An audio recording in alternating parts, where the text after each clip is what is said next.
মুফাসসিরিন কেরাম তাফসীরের কিতাবে লিখেছেন ইবলিস তিন ভাবে মানুষকে কুমন্ত্রণা দেয়। কতভাবে? তিনভাবে।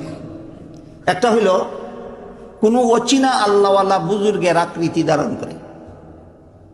জানাশোনা আল্লাহওয়ালা বুজুর্গের না অচিনা, খালি নমুনাটা রূপটা দেখে মানুষে মনে করে তিনি খুব আল্লাহওয়ালা বুজুর্গ।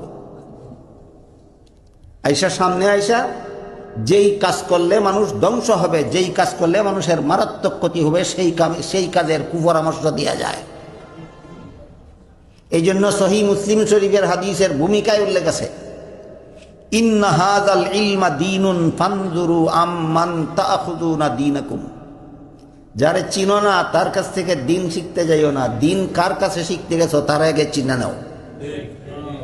বলেন তো, আমার দিন আমি অচিনা মানুষের কাছে শিখতে যাব না, যার কাছে দিন শিখবো তাকে আগে চিনে নিতে হবে।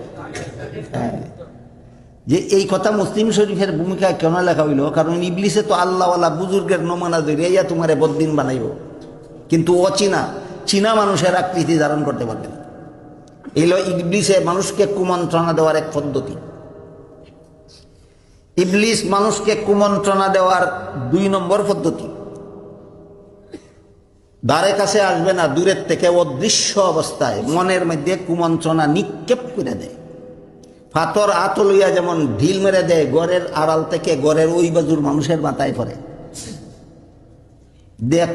দেখা দিয়া না আড়ালে থেকে, ঠিক তেমনি ভাবে ইবলিস দেখা না দিয়া আড়ালে থেকে মানুষের মনের মধ্যে পাথরের ঢিলের মতো কুমন্ত্রণাটা নিক্ষেপ করে দেয়, উড়াইয়া মারে। আমার অন্তরেও মারে, আপনাদের অন্তরেও মারে। আমার অন্তরে মারে সময় আমি টের পাই, আপনাদেরকে বলে দিই, আপনারা স্মরণ রাখলে আপনারাও টের পাবেন। আপনার ইবলিসের কুমন্ত্রণার ঢিল আপনার অন্তরে কোন মুহূর্তে নিক্ষিপ্ত হইল আপনি টের পাবেন।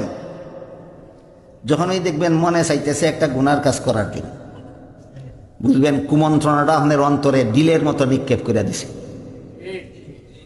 যখনই দেখবেন মনে চাইতেছে শীতের দিন একটু আজকে ফজরের নামাজটা নয় কাজেই করিয়া লাগবে না, তবু একটু আরামের ঘুম ঘুমাইয়া লই, এমন কথা কোনো মুসলমানের মনে জাগে না?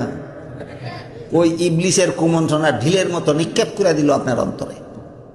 বুঝে থাকলে বলুন তো, ইবলিস কুমন্ত্রণার ঢিল অদৃশ্যভাবে আমার অন্তরে কখন নিক্ষেপ করলো, এটা কি আমরা টের পাই না? হ্যাঁ, টের ভাই, আমি আগেই গেছি, আমার কথা বুঝলে টের পাবেন। এটার থেকে আত্মরক্ষার উপায় কি একটু পরে কিতাছি। 3 নম্বর পদ্ধতি হইল, আকৃতি ধারণ করে সামনেও আসে না, দূরের থেকে নিক্ষেপ করে না, সরাসরি মানুষের